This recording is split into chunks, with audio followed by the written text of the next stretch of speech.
Eh bien, bienvenue à tous, notre 4e vidéo sur la liberté en 10 paroles. Et maintenant que vous en avez l'habitude, on retrouve tout de suite Aurora et Bernard qui vont donc dans cet échange poursuivre cette découverte des 10 paroles avec la deuxième partie de ces 10 paroles qui nous amène à nous questionner sur nos rapports entre Dieu et les autres. Tout de suite, Aurora et Bernard.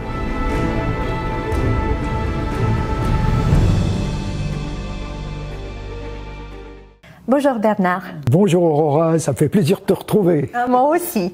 Hier nous avons parlé d'un Dieu religieux, de Dieu à l'Église, une relation plus religieuse. Tout à fait. Qu'est-ce que ça va se passer aujourd'hui? On se rappelle que dans la deuxième partie, la relation change, c'est plus je tue, mais c'est il tue. C'est Dieu qui commence à s'écarter. Et on avait remarqué dans ce passage-là que toutes les personnes qui étaient mentionnées l'étaient au singulier, et ça tranchait par rapport à la première partie, où tout était au pluriel, et que toutes ces personnes étaient des personnes familières, celles qui sont proches de nous. Et donc, on est dans un contexte qui n'est plus la synagogue, l'église ou la mosquée, mais qui est à la maison.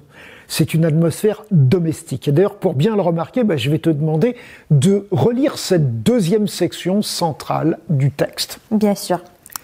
Tu ne prendras pas le nom de l'Éternel, ton Dieu, en vain, car l'Éternel ne laissera pas impuni celui qui prendra son nom en vain. Souviens-toi du jour du repos pour le sanctifier. Tu travailleras 6 jours et tu feras tout ton ouvrage. Mais le 7e jour est le jour du repos de l'Éternel, ton Dieu. Tu ne feras aucun ouvrage, ni toi, ni ton fils, ni ta fille, ni ton serviteur, ni ta servante, ni ton bétail, ni l'étranger qui est dans tes portes, car en 6 jours l'Éternel a fait les cieux, la terre et la mer, et tout ce qui est contenu, et il s'est reposé le 7e jour. C'est pourquoi l'Éternel a béni le jour du repos et l'a sanctifié. Honore ton père et ta mère, afin que tes jours se prolongent dans le pays que l'Éternel, ton Dieu, te donne. Voilà, alors dans ce texte-là, ce qu'on va remarquer, c'est qu'il est construit d'une façon qui est beaucoup plus diverse que la première partie. Il n'y a pas que des interdits, tu ne feras pas ceci, mais il y a aussi des impératifs. Garde, souviens-toi, honore.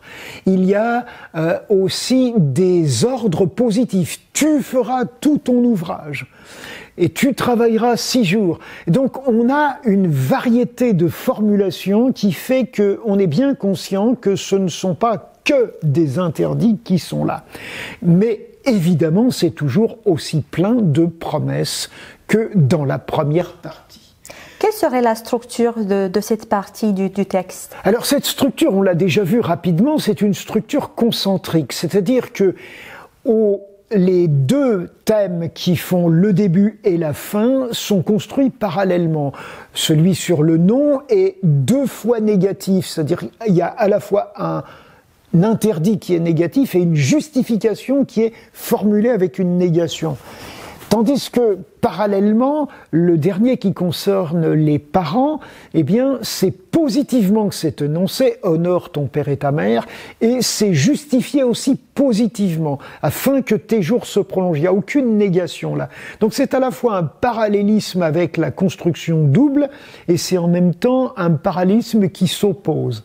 Et puis, au centre, la section qui concerne le sabbat, le repos, elle est aussi construite de façon concentrique, avec la répétition au début et à la fin de thèmes identiques, jour du repos sanctifié au début, à la fin, et puis 6 jours, ouvrage, et puis enfin au centre vraiment, que le 7e jour, c'est le repos de l'Éternel, ton Dieu.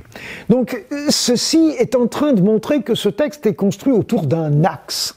Et comme c'est déjà la partie centrale du texte, c'est vraiment l'axe de l'ensemble de ce texte-là. Et alors, tu sais, moi je suis un cycliste, j'ai fait beaucoup de vélo. Malheureusement, je peux plus trop en faire à cause de mes yeux, mais un vélo, c'est quelque chose qui fonctionne avec 2 roues. Et l'axe d'une roue, c'est quelque chose auquel je tiens énormément, parce que sans axe, La roue, ben, ça n'existe pas, ça tient pas, ça peut pas fonctionner. Et un texte, c'est un petit peu comme une roue. Et s'il a un axe, eh bien cet axe est vraiment très important. Et pour moi, cet axe est vraiment peut-être le message essentiel de ce texte. Si tu te souviens, la dernière fois, on avait vu cette représentation qui se trouve dans un vieux château, où il y avait ce chœur qui comprenait la première phrase du texte. « Je suis l'Éternel ton Dieu qui t'ai fait sortir de l'Égypte où tu étais esclave. » Et là, eh bien, on a un axe, et cet axe, il rejoint en quelque sorte ce message de cette introduction. Le Dieu qui propose cette alliance est un Dieu de liberté. Et le Dieu qui propose ces engagements-là propose au cœur de son texte d'alliance ou de son texte d'attestation le repos. C'est pas le poids, c'est pas quelque chose de pesant, c'est pas quelque chose de lourd, mais au contraire, c'est quelque chose de léger. Disait, c'est comme si ton patron te disait la première chose que je mets dans ton contrat ou au centre de ton contrat, c'est tes vacances. Ce sera pas mal, hein, oui. Ce sera pas mal. Et donc, pourquoi il est au milieu, au centre? Ah bien, je ne sais pas exactement pourquoi. Moi, ce sont les rédacteurs qui ont construit ça de cette façon-là. Alors bien sûr, si on est croyant et qu'on imagine que c'est vraiment Dieu qui a écrit ça de sa propre main sur ces tablettes de pierre, on va dire c'est Dieu qui l'a voulu ainsi. Et si c'est sa volonté telle que lui s'exprime, ou si c'est sa volonté telle que l'imagine ceux qui croient en lui, ça a le même poids finalement, parce que c'est comme ça qu'on imagine que ce Dieu monothéiste est. Et s'il est comme ça, alors je crois que ça nous invite à porter un regard positif, encourageant sur un texte de ce genre. Alors, bien sûr, le temps passe, on va essayer de regarder d'un peu plus près chacun des trois thèmes qui sont là énoncés dans cette partie centrale du texte. Le premier, c'est « Tu ne prendras pas le nom de l'Éternel ton Dieu en vain, car l'Éternel ne laissera pas impuni celui qui prendra son nom en vain. » Alors, je te rappelle ce que je disais tout à l'heure. C'est énoncé en deux fois. D'abord, l'interdit. Tu ne prendras pas le nom de l'Éternel ton Dieu en vain, et puis ensuite une justification. Mais quand tu regardes comment est écrite cette justification, tu te rends compte que c'est bien compliqué. L'Éternel ne laissera pas impuni. C'est beaucoup plus simple, ça aurait été de dire l'Éternel punira celui. Ça serait une économie de mots. Moi qui ai écrit beaucoup d'articles, je sais que je cherche toujours l'économie de mots pour garder l'attention de mon lecteur. Là, il n'y a pas d'économie de mots. C'est plus compliqué de dire deux fois la négation. Mais c'est ce qui va permettre de faire ce pendant à l'autre thème qui termine cette partie centrale et de montrer que tout est construit sur un axe. Qu'est-ce que ça veut dire prendre le nom de l'Éternel en vain? Alors, en vain, c'est une expression qui est traduite dans bien d'autres passages de la Bible parce que on retrouve cette expression chez les prophètes, par exemple, c'est souvent pour dire quelque chose qui est mauvais, c'est-à-dire pour faire du mal, avec une mauvaise intention, avec un but qui n'est pas sympathique, qui n'est pas bienveillant, qui est au contraire malveillant.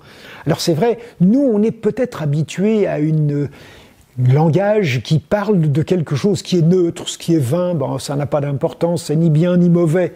Mais dans la langue hébraïque, il n'y a rien qui soit neutre. Ou c'est bon, ou c'est mauvais. Et là, c'est franchement mauvais. Donc, utiliser le nom de Dieu pour faire du mal de façon malveillante, c'est quelque chose de très important qui, malheureusement, a nui beaucoup à la foi religieuse dans ce Dieu de la Bible, que ce soit en milieu juif ou en milieu chrétien qui se réfère à ce genre de texte. Et parce que finalement, beaucoup de gens ont utilisé le nom de Dieu pour faire peur aux autres, pour les menacer, pour les accuser, pour les persécuter.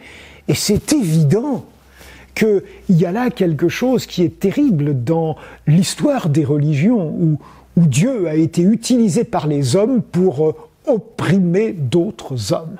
Et ce commandement est d'abord une interdiction de ce type d'action. Et comme tu le remarques, la raison qui est donnée, c'est que Dieu ne va pas laisser sans punir. C'est la seule fois où il y a une menace. Alors c'est vrai, on l'avait vu dans le texte sur les images, hein, un Dieu jaloux qui punit. Il a cette possibilité de punir, il est juge aussi, il n'est pas seulement celui qui propose l'alliance. Et là, on ne sait pas en quoi va consister la punition, elle n'est pas mesurée avec la bénédiction sur 1000 générations. Il y a là la menace la plus forte qui pèse dans ce texte-là. C'est peut-être la chose la plus grave qui pourrait être commise. L'homme utilise Dieu auquel il prétend croire, et quand il fait ça pour faire du mal, alors il n'est plus du tout un croyant, il est celui qui s'oppose complètement à ce Dieu. Voilà, après ça, eh bien, il y a le thème qui est le thème du repos, qui est au centre, donc, dont on a vu que c'était l'axe essentiel. Et dans ce thème-là, ce qui est important, c'est qu'on y trouve à la fois la protection des animaux.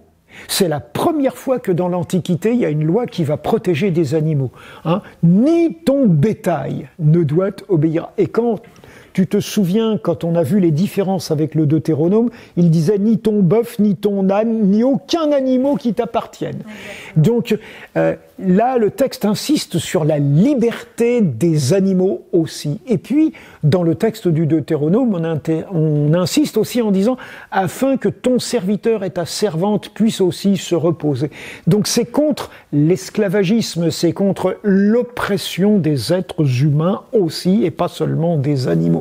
Donc c'est un texte extrêmement moderne qui est en train de dire tu dois respecter la liberté des autres, tu ne dois pas les exploiter, les piétiner en leur faisant faire tout ce que tu n'as pas envie de faire toi-même. Tu as droit du repos, eux aussi. Et ça, c'est vraiment très important dans ce texte. D'accord, mais ça c'est pour le 7e jour parce qu'il dit tu vas travailler 6 jours, tu feras tout ton ouvrage, mais le 7e. Donc ça veut dire que 6 jours, je fais ce que je veux, je travaille, et le 7e jour, je rencontre Dieu et je me repose. C'est vrai, mais bon, c'est pas pour ça que ces jours-là, tu peux te permettre d'écraser les autres. Hein. Mais c'est vrai que dans ce texte, il y a aussi un équilibre entre le travail et le repos.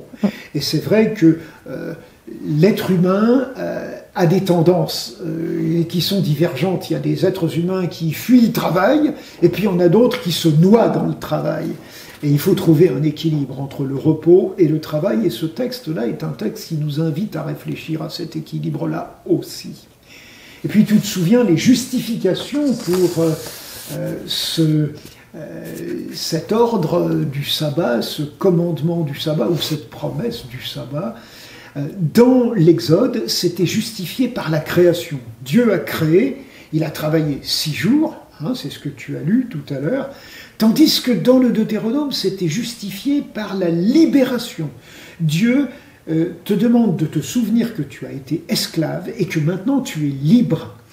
Et donc, on a cette insistance supplémentaire sur cette liberté de l'esclavage, ou simplement sur cette beauté que tu es une personne créée, que tu as une dignité, que tu as une beauté, une valeur d'origine qui est importante. Donc c'est un texte qui non seulement prône le repos, mais nous dit notre dignité en face de Dieu, et nous dit surtout, une fois de plus, que Dieu ne veut pas que nous soyons des esclaves. Il veut notre liberté pleine et entière. Et encore une fois, on a là un écho à la phrase d'introduction. C'est vraiment une loi, et c'est d'ailleurs une des raisons pour laquelle l'un des apôtres écrivains du Nouveau Testament, Jacques, appelle cette loi la loi de la liberté. C'est important d'en être vraiment convaincu, parce que c'est écrit comme ça, et c'est écrit pour ça. Enfin, la dernière parole qui est là est une parole qui, elle, va s'intéresser à la relation avec père et mère. Honore ton père et ta mère afin que tes jours se prolongent dans le pays que l'Éternel ton Dieu te donne. Et le Deutéronome ajoute honore ton père et ta mère comme l'Éternel te l'a ordonné, afin que tes jours se prolongent et que tu sois heureux dans le pays que l'Éternel ton Dieu te donne. Alors c'est vrai qu'on voit qu'il y a là toutes des formulations qui sont entièrement positives, mais on a aussi quelque chose qui est un souhait de bonheur, un souhait de longévité, quelque chose qui montre que c'est un principe qui est un principe pour le bien et pour l'épanouissement de l'être humain. Alors qu'est-ce que c'est qu'honorer ton père, ta mère? C'est quelque chose... Alors d'abord, le mot hébreu, qui est traduit par honorer ici, c'est un mot qui veut dire donne du poids, considère que c'est important. Et c'est vrai que j'ai rencontré des tas de gens qui avaient eu des parents bienveillants, qui étaient nés dans des familles constructives, agréables, bénéfiques, et qui étaient très reconnaissants de ce qu'ils ont vécu dans leur enfance, et qui n'ont aucun mal à dire « je vais honorer mon père et ma mère ». Oui, mais ça c'est très facile. Mais dans notre société, il y a beaucoup d'enfants et beaucoup de familles où ils n'ont pas connu ni l'amour de la maman ou du papa. Tout à fait. Donc ça veut dire que ce commandement, peu importe ce qu'ils ont fait tes parents, il faut les honorer, il faut accepter, même si tu as été maltraité, il y a des situations complexes. Tout à fait. Et c'est vrai que c'est une parole qui choque les gens qui ont été abandonnés par leurs parents ou abandonnés par leur père et élevés tant bien que mal par une maman débordée. Et donc, il y a des quantités de gens qui sont choqués par cette phrase. Alors, ce que j'aimerais te préciser à ce sujet, c'est que le texte ne dit pas « aime ton père et ta mère », mais « honore », donne-leur du poids. Et en même temps, ça accepte de dire « ton père et ta mère peuvent être pesants ». Tu vois, c'est un poids que tu trimbales. Et si tu veux, ce qui est intéressant, moi je trouve, dans cette formulation, c'est de dire regarde-les avec un minimum de positivité, même si ils n'ont pas été ce que tu étais en droit d'attendre. Hein. Aujourd'hui, on parle du droit des enfants, Oui. et c'est légitime de penser qu'un enfant a pleinement le droit d'avoir un père et une mère qui l'aiment, qui le choient, qui l'aident, qui l'éduquent, et qui l'accompagnent dans son développement humain. Alors c'est vrai que c'est très important, ce développement humain. Il faut se rappeler que si on considère l'être humain comme une espèce animale, comme les autres, c'est l'espèce animale dans laquelle l'enfance est la plus longue. Et parce que l'enfance est la plus longue, c'est celle dans laquelle le développement cérébral et donc le potentiel est le plus grand, le plus puissant. Et donc il faut savoir que père et mère biologiques, on leur doit la vie, de toute façon. Père et mère éducateurs, on leur doit quelque chose qui est difficile à mesurer, à évaluer, mais qui est très important aussi, parce que on va pouvoir de cette façon-là vraiment grandir et se développer. Et je dirais que honorer son père et sa mère, et on y reviendra un petit peu dans notre prochaine séance, c'est accepter, c'est quelque part les adopter d'une certaine façon, c'est dire, ben voilà, j'ai pas choisi mon père et ma mère, toi non plus, hein, on nous a pas demandé notre avis là-dessus. Non. Mais, alors moi je peux dire avec privilège que j'ai eu un père et une mère qui m'ont vraiment aimé, qui m'ont accompagné, ils n'étaient pas parfaits, mais ce que j'ai reçu, j'en suis pleinement reconnaissant.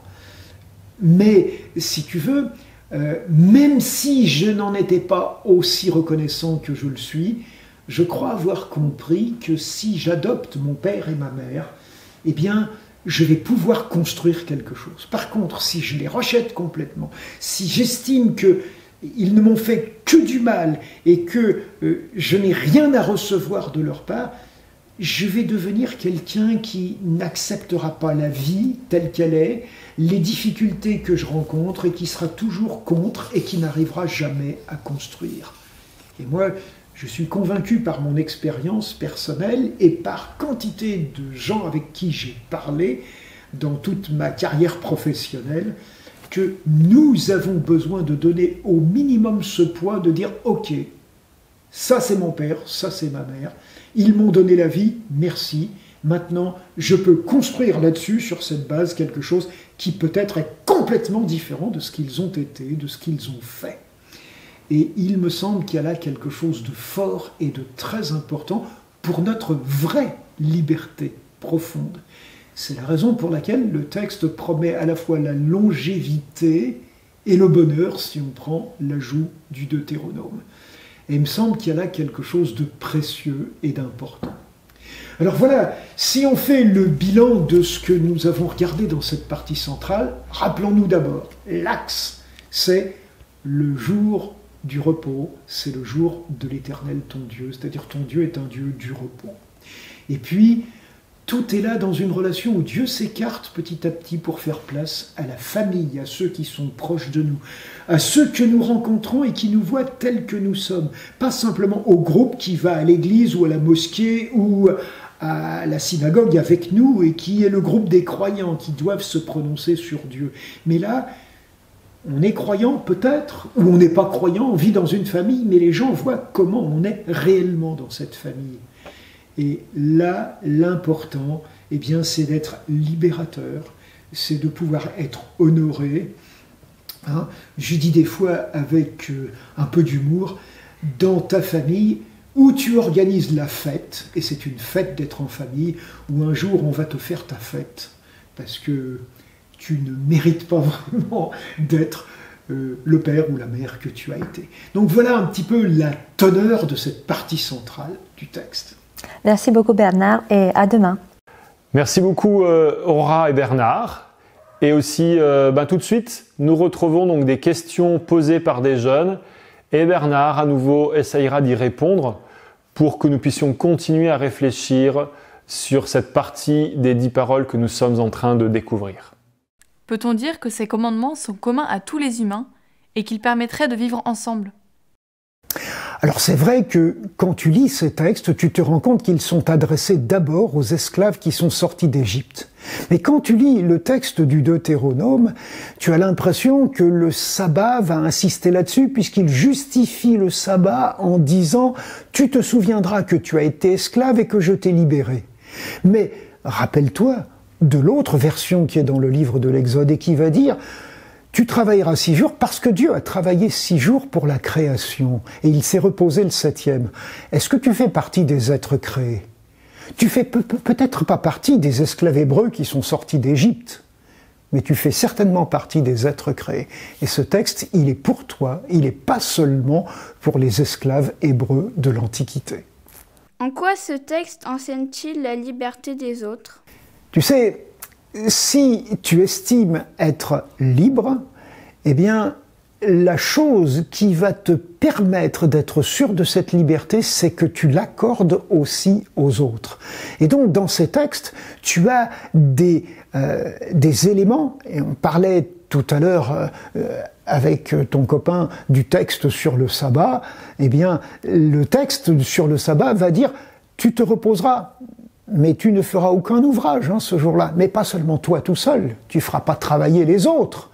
Tu ne feras même pas travailler tes animaux domestiques, ni l'étranger qui est chez toi, ni tes employés de maison, ni ton fils, ni ta fille. Et donc, c'est vraiment quelque chose qui t'engage vis-à-vis des autres et en particulier de tes proches. Alors merci à Bernard et Aurora qui nous ont fait découvrir donc cette deuxième partie des 10 paroles. Et comme hier, je vous invite à pouvoir relever des défis en lien avec les différents versets que nous avons pu découvrir ensemble. Alors, on va commencer avec la première catégorie d'âge, les défis étant extraits du jeu que nous avons présenté. Alors, pour les plus de 3 ans, en lien avec les versets sur le 7e jour, dis à maman ou papa ce que tu aimerais manger vendredi soir et aide-les à préparer ce repas. Maintenant, pour la catégorie d'âge des plus de 7 ans, en lien avec le verset sur « Respecter mon nom », trouve une qualité de Dieu commençant par chacune des 26 lettres de l'alphabet. Un joli défi à relever. Pour les plus de 12 ans, vis un sabbat sans écran. Voilà, un défi à vivre, éventuellement lors de la prochaine journée de sabbat. Pour les plus de 18 ans, envoie un message à tes parents pour dire que tu penses à eux. Et Enfin, le dernier défi pour les plus de 35 ans. Raconte une expérience positive avec tes parents. C'est en lien avec le verset sur respecte tes parents. Raconte une expérience positive avec tes parents.